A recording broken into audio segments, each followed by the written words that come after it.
Gone man the wallet. We ain't going Ana bote the wer. Ana bote the wer pande ana joy ko tay. Ye joy kwang we di. Ja bentin ku jaran bu limane taw. Jolwe ngulwe le mi ja taw. Wole na man wan ni ye ke tie ta le. Ye ni la lim taw. Golwe le anche jam wo twi. Wala ku yanche jam bo dado. Golwe le yung ku yimbo. Wole le ke baping. Alwe la gwe rana bo kawaja gujo tit. Agwe wala twi. Goi no. Ayimla agwe wala bo lo. Ayimla twi. Goi yes. Why? Golwe le bo re 1000 win. Ka chibanda agwe ba chwer. Ye cho kwat go karen ge jodong je la pomo angor ge gwe angor ge gwe bande la yo le kwate kwat kwat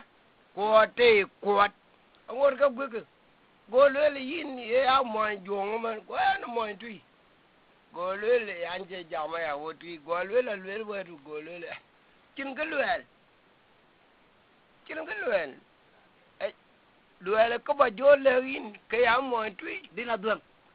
dina duang ni apin no mubina guti barkadan aguti lue aguti nyawen aguti ngabin ani are din aguti chulu Uraike.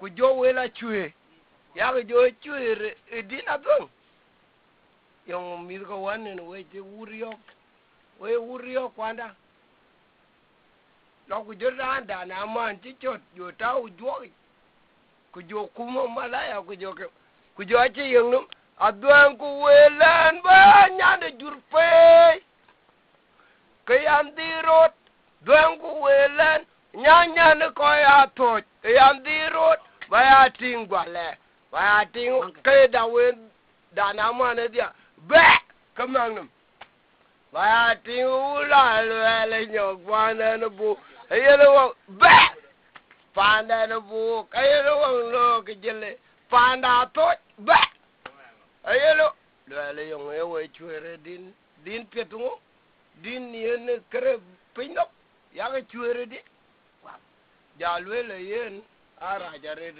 ara le wer a jirin gi le ko ba ge jo piang di aba ge piang di a le ra ngul yang yin yin ye jam we yan ke yinga go lo kuta le gwadi abaping aya ke